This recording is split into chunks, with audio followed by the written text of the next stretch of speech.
ರಾಜ್ಯದಲ್ಲಿಯೇ ಅತ್ಯಂತ ಕಡಿಮೆ ಮಳೆ ಬೀಳ್ತಕ್ಕಂಥ ವಿಜಯನಗರ ಜಿಲ್ಲೆಯ ಕೂಡ್ಲಿಗಿ ತಾಲೂಕಿಗೆ ಈಗ ಅಭಿವೃದ್ಧಿಯ ಕ್ರಾಂತಿಯ ಹರಿದು ಬರ್ತಾ ಇರತಕ್ಕಂಥದ್ದು.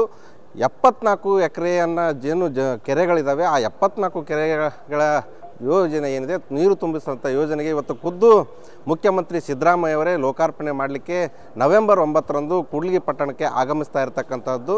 ಸದ್ಯ ನಾನು ಇರ್ತಕ್ಕಂಥದ್ದು ವಿಜಯನಗರ ಜಿಲ್ಲೆಯ ಕೂಡ್ಲಿಗಿ ಪಟ್ಟಣದ ಹೊರಭಾಗದಲ್ಲಿರ್ತಕ್ಕಂಥ ಆ ಲೋಕಾರ್ಪಣೆ ಕಾರ್ಯಕ್ರಮದ ವೇದಿಕೆ ಮುಂಭಾಗದಲ್ಲಿರ್ತಕ್ಕಂಥದ್ದು. ಇಲ್ಲಿ ದೃಶ್ಯಾವಳಿ ಕೂಡ ನೋಡ್ಬೋದು.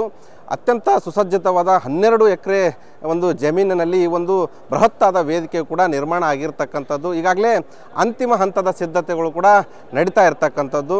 ಕಳೆದ 8 ದಿನಗಳಿಂದಲೂ ಕೂಡ ನಿರಂತರವಾಗಿ ಈ ಒಂದು ವೇದಿಕೆ ನಿರ್ಮಾಣದ ಕಾರ್ಯ ಭರದಿಂದ ಸಾಗ್ತಾ ಇರತಕ್ಕಂಥದ್ದು.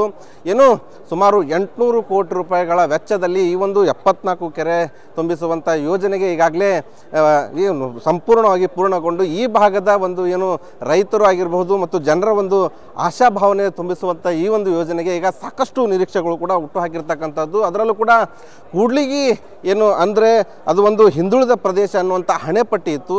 ಆ ಹಣೆಪಟ್ಟಿ ಹೋಗಲಾಡಿಸಲಿಕ್ಕೆ ಇವತ್ತು ಆ ಕೆರೆ ತುಂಬಿಸುವಂಥ ಯೋಜನೆ ಸಾಕಷ್ಟು ಅನುಕೂಲ ಆಗುತ್ತೆ ಅನ್ನುವಂತಹ ಮಾತನ್ನು ಕೂಡ ಇಲ್ಲಿಯ ಜನರು ಕೂಡ ಹೇಳ್ತಾ ಇರ್ತಕ್ಕಂಥದ್ದು. ಈಗಾಗಲೇ ಈ ಒಂದು ಕಾರ್ಯಕ್ರಮದ ಸಿದ್ಧತೆಯು ಕೂಡ ಅಂತಿಮ ಹಂತಕ್ಕೆ ತಲುಪಿರ್ತಕ್ಕಂಥದ್ದು. ಈಗಾಗಲೇ ಅಧಿಕಾರಿಗಳ ವೃಂದ ಇರ್ಬೋದು ಮತ್ತು ಖುದ್ದು ಶಾಸಕರೇ ಈ ಒಂದು ವೇದಿಕೆ ಕಾರ್ಯಕ್ರಮ ಸೇರಿದಂತೆ ಮುಖ್ಯಮಂತ್ರಿಗಳ ಈ ಕಾರ್ಯಕ್ರಮದ ಸಂಪೂರ್ಣ ಜವಾಬ್ದಾರಿಯನ್ನು ಹೊತ್ತುಕೊಂಡಿರ್ತಕ್ಕಂಥದ್ದು. ಈ ಕುರಿತು ಮಾತಾಡಲಿಕ್ಕೆ ಖುದ್ದು ನಮ್ಮ ಜೊತೆಗೆ ಕೂಡ್ಲಿಗಿ ಶಾಸಕರಾಗಿರ್ತಕ್ಕಂಥ ಶ್ರೀನಿವಾಸ್ ಅವರಿದ್ದಾರೆ. ಅವ್ರನ್ನೇ ಮಾತಾಡ್ತಾ ಹೋಗ್ತೀನಿ. ಸರ್, ಬಹಳ ಜನರ ಒಂದು ಆಸೆ ಇದು. ಬಹಳಷ್ಟು ವರ್ಷಗಳು ಅತ್ಯಂತ ಹಿಂದುಳಿದ ಅನ್ನುವಂಥ ಹಣೆಪಟ್ಟಿನೂ ಕೂಡ ಕೂಡ್ಲಿಗಿ ಪಡೆದಿತ್ತು. ಈಗ ಆ ಹಣೆಪಟ್ಟಿ ಹೋಗಲಾಡಿಸುವ ಕಾಲ ಬಂತ ಅಂತ?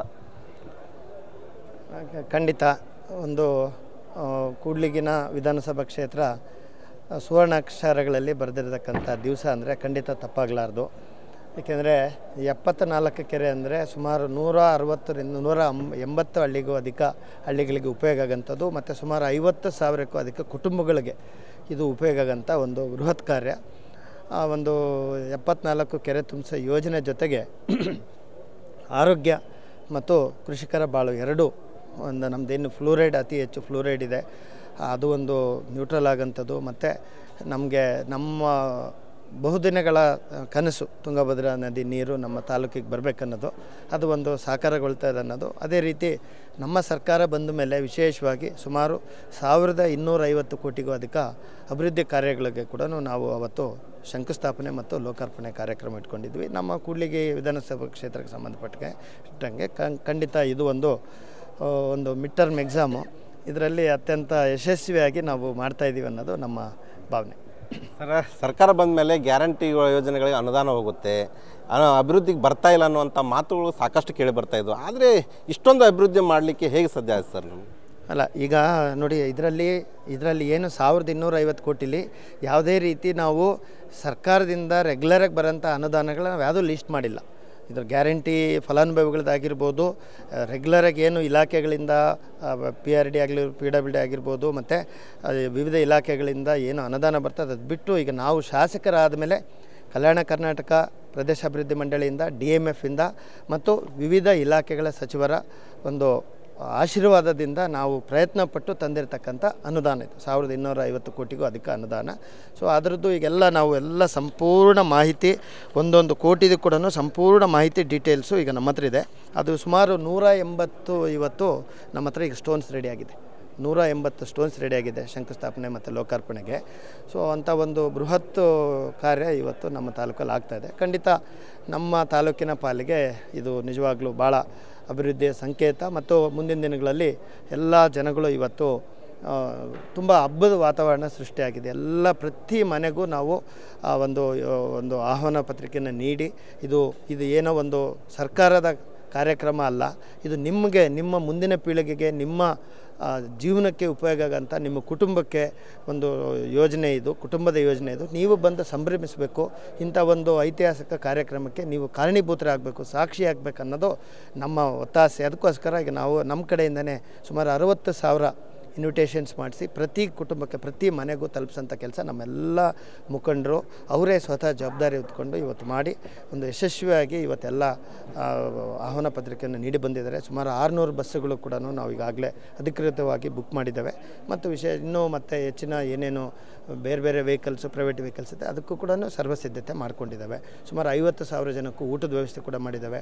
ಸುಮಾರು 60 ಎಕರೆ ನಾವು ಪಾರ್ಕಿಂಗ್ ವ್ಯವಸ್ಥೆಗೆ ನಾವು ರೆಡಿ ಮಾಡ್ಕೊಂಡಿದ್ದೇವೆ. ಮತ್ತು 2 ಹೆಲಿಪ್ಯಾಡ್ ರೆಡಿ ಮಾಡಿದ್ದೇವೆ. ಮತ್ತು ಎಲ್ಲ ಕುಡಿಯೋ ನೀರಿನ ವ್ಯವಸ್ಥೆ ಆಗಿರ್ಬೋದು ಒಳ್ಳೆ ರೀತಿ ಸಿದ್ಧತೆ ಆಗಿ ಒಂದು ಕೂಡ್ಲಿಗಿ ವಿಧಾನಸಭಾ ಕ್ಷೇತ್ರದಲ್ಲಿ ಒಂದು ಜಿಲ್ಲಾ ರಾಜ್ಯ ಮಟ್ಟದ ಒಂದು ಕಾರ್ಯಕ್ರಮ ಇವತ್ತೊಂದು ತಾಲೂಕಲ್ಲಿ ಆಗ್ತಾಯಿದೆ ಅನ್ನೋದು ಎಲ್ಲ ನಮ್ಮ ಮುಖಂಡರ ಮತ್ತು ನಮ್ಮ ಕ್ಷೇತ್ರದ ಪ್ರತಿ ಜನರ ಮನದಾಳದ ಮಾತು. ಅವರೆಲ್ಲರೂ ಇವತ್ತು ಬಂದು ಕಾರ್ಯಕ್ರಮ ಅತ್ಯಂತ ಯಶಸ್ವಿಗೊಳಿಸ್ತಾರೆ ಅನ್ನೋದು ನಮ್ಮ ಅಭಿಲಾಷೆ. ಸರ್, ಈಗ CM ಅವ್ರ ಜೊತೆಗೆ ಮತ್ತೆ ಯಾವ ಮಂತ್ರಿಗಳು ಇಲ್ಲಿಗೆ ಬರ್ತಾರೆ? ಈಗ ಮಾನ್ಯ ಮುಖ್ಯಮಂತ್ರಿಗಳು, ಉಪಮುಖ್ಯಮಂತ್ರಿಗಳು ಮತ್ತು ನಮ್ಮ ಎಲ್ಲ ಬಹುತೇಕ ಹಿರಿಯ ಸಚಿವರು ಕೂಡ ಭಾಗವಹಿಸ್ತಾ ಇದ್ದಾರೆ.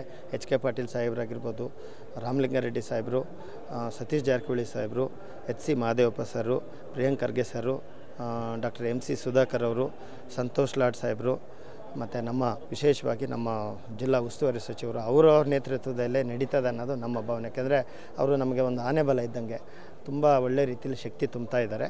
ಸೊ ಅವರು ಬರ್ತಾಯಿದ್ದಾರೆ. ಮತ್ತು ನಮ್ಮ MP ಅವರು ಮಾನ್ಯ ತುಕಾರಾಮಣ್ಣನವರು ಮತ್ತು ಬೋಸ್ರಸ್ ಸರು ಮತ್ತು ಇನ್ನು ತುಂಬ ಸಚಿವರು ಬರ್ತಾಯಿದ್ದಾರೆ. 12ಕ್ಕೂ ಹೆಚ್ಚು ಸಚಿವರು ಬರೋ ಸಾಧ್ಯತೆಗಳು ಈ ಕನ್ಫರ್ಮ್ಡ್ ಆಗಿರೋದು. ಅದರ ಮೇಲೆ ಇನ್ನೂ ಜನ ಬರೋರು ಬೈರತಿ ಸುರೇಶ್ ಸರ್ ಬರ್ತಾಯಿದ್ದಾರೆ. ಇನ್ನು ಸುಮಾರು ಸಚಿವರು ಇದ್ದಾರೆ ಲಿಸ್ಟ್ ಪಟ್ಟಿ. ಸರಿ, ಶಾರ್ಟ್ ಟೈಮಲ್ಲಿ 74 ಕೆರೆ ನೀರು ತುಂಬಿಸುವಂಥ ಯೋಜನೆ ಪೂರ್ಣಗೊಳಿಸಿದ್ರಿ. ಈಗ ನಿರೀಕ್ಷೆ ಏನಂತಂದರೆ ಶಾಶ್ವತ ನೀರಾವರಿ ಯೋಜನೆಗಳು ಬಂದರೂ ನಮ್ಗೆ ಅನುಕೂಲ ಆಗುತ್ತೆ ಅನ್ನುವಂಥ ಮಾತುಗಳು ಕೇಳಿ ಬರ್ತಾ ಇದ್ದಾವೆ. CM ಅವರು ಬಂದಂಥ ಸಂದರ್ಭದಲ್ಲಿ ಆ ಪ್ರಸ್ತಾವನೆ ಏನಾದರೂ ಅವ್ರ ಮುಂದೆ ಇಡುವಂಥ ಸಾಧ್ಯತೆಗಳಿದ್ದಾವೆ? ಹೌದು, ಈಗ ಸಮಗ್ರ ನೀರಾವರಿ ಯೋಜನೆ ಒಂದು ನಾವೆಲ್ಲ ಸಿದ್ಧತೆ ಮಾಡ್ಕೊಳ್ತಾ ಇದ್ದೀವಿ. ಅದ್ರ ಬಗ್ಗೆನೂ ಒಂದು ಪ್ರಸ್ತಾವನೆಯನ್ನು ಇಡ್ತೀವಿ.